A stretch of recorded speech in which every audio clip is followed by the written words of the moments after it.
नमस्कार मित्रांनो, GSIT सोल्युशनमध्ये आपले सर्वांचे स्वागत आहे। मित्रांनो, तुम्ही कोणत्याही स्पर्धा परीक्षेची तयारी करत असू द्या, आता लेटेस्टमध्ये चालू असलेल्या आपल्या मुंबई महानगरपालिका, ठाणे महानगरपालिका, कल्याण डोंबिवली महानगरपालिका आहे, त्याचबरोबर वेगवेगळ्या GMCची भरती देखील सुरू आहे आणि सगळ्यात महत्त्वाचं म्हणजे ड्रायव्हर भरती सुद्धा खूप सर्वत्र चालू आहे। या सर्व परीक्षांसाठीची तयारी तुम्ही करत असाल तर हा व्हिडिओ निश्चितच मित्रांनो तुमच्यासाठी आहे। तर व्हिडिओ शेवटपर्यंत पाहायचा आहे आणि तुमच्या मनामध्ये जे उत्तर आहे ते उत्तर निश्चित कमेंट करायचं आहे। मित्रांनो, उत्तर चुकलं तर चुकू द्या, पण तुम्ही उत्तर कमेंट करणं अपेक्षित आहे।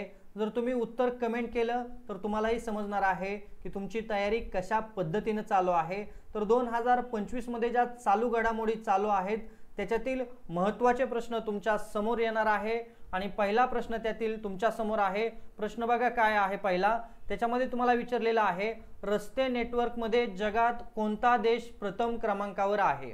पाठीमागचं जे लेक्चर होतं त्याच्यामध्ये आपला देश कितव्या क्रमांकावरती आहे हे मी तुम्हाला विचारलेलं होतं। जर मित्रांनो तुम्ही पाठीमागचं लेक्चर पाहिलं नसेल तर त्या लेक्चरची जी काही लिंक आहे ती मी तुम्हाला या व्हिडिओच्या डिस्क्रिप्शन बॉक्समध्ये दिलेली आहे, तुम्ही ती पाहू शकता। म्हणजे तुम्हाला याच्याबद्दल काही जे प्रश्न आहेत त्याचा रेफरन्स तिथं मिळणार आहे। तर बघा, रस्ते नेटवर्कमध्ये जगात कोणता देश प्रथम क्रमांकावरती आहे, आपला देश कितव्या क्रमांकावरती आहे तुम्ही कमेंट करायचंय।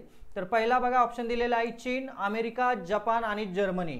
तर याच्यामध्ये करेक्ट आन्सर बघा काय आहे, त्याच्यामध्ये बघा करेक्ट आन्सर आहे अमेरिका जो देश आहे तो जगामध्ये पहिल्या क्रमांकावरती आहे। रस्त्यांचं जे नेटवर्क आहे त्याच्या संदर्भामध्ये आपला देश कितव्या क्रमांकावरती आहे कमेंट करायचंय।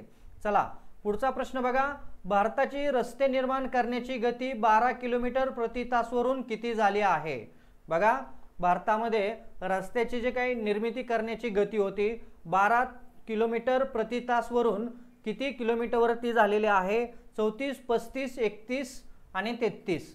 चला करेक्ट आन्सर पहा याचं काय आहे, तर याच्यामध्ये बघा करेक्ट आन्सर आहे तर 34 किलोमीटर प्रति तास काय झालेले आहे, आपल्या देशाची जी काही रस्ते निर्माण करण्याची गती आहे ती झालेली आहे। त्याच्यानंतर पुढचा प्रश्न मित्रांनो तुमच्या समोर आहे, अपाचे हेलिकॉप्टर भारतात दाखल झाले असून हे कोणत्या देशाच्या बोईंग कंपनीने भारतीय लष्कराला दिलेले आहे।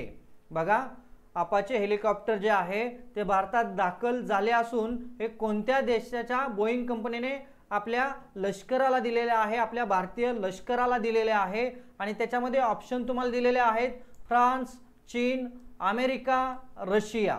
चला ऑप्शन पहा तुमच्या समोर आहे आणि उत्तर तुम्ही कमेंट करायचा प्रयत्न करायचा आहे, उत्तर द्यायचा प्रयत्न करायचा आहे। तर अमेरिका या देशाच्या बोईंग कंपनीनं आपल्याला अपाचे हे हेलिकॉप्टर दिलेलं आहे। पुढचा प्रश्न बघा, अपाचे हेलिकॉप्टर किती किलोमीटर प्रति तास वेगाने उडू शकते।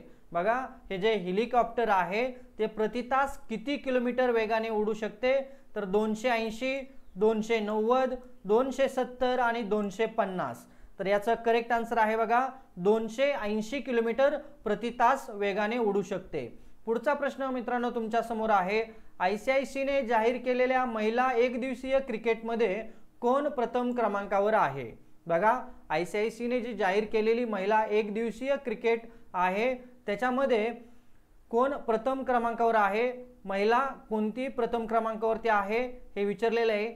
दीप्ती शर्मा, हरमनप्रीत कौर, स्मृती मानधना आणि रेणुका पाटील। चला तुमचं ऑप्शन जे आहे ते ऑप्शन कमेंट करायचे आणि याचं करेक्ट आन्सर आहे स्मृती मानधना। चला पुढचा प्रश्न तुमच्या समोर आहे, कोणता देश पुन्हा एकदा युनेस्को संघटनेतून बाहेर पडला आहे। जी युनेस्को संघटना आहे त्या संघटनेतून कोणता देश बाहेर पडलेला आहे आपल्याला इथे विचारलेला आहे। चीन, अमेरिका, दक्षिण आफ्रिका आणि युक्रेन। तर चला याचं करेक्ट आन्सर तुम्ही कमेंट केलेला असेल आणि याचं करेक्ट आन्सर आहे अमेरिका। पुढचा प्रश्न मित्रांनो तुमच्या समोर आहे, अपाचे हेलिकॉप्टरची उडण्याची क्षमता किती किलोमीटर आहे।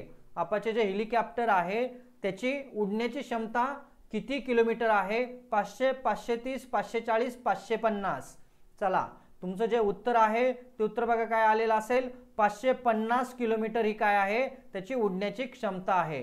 तर आता पुढचा प्रश्न बघा काय आहे मित्रांनो, तर भारताचा पहिला खनखन पर्यटन प्रोजेक्ट कोठे सुरू करण्यात आलेला आहे।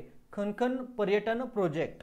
बघा इथं काय आहे, तर भारताचा पहिला खनखन पर्यटन प्रोजेक्ट कोठे सुरू करण्यात आलेला आहे? बिहार, झारखंड, आसाम आणि ओडिसा. चला, आपल्याला इथं राज्यांची नावं दिलेली आहे आणि कोणत्या ठिकाणी सुरू करण्यात आलेला आहे ते विचारलेलं आहे.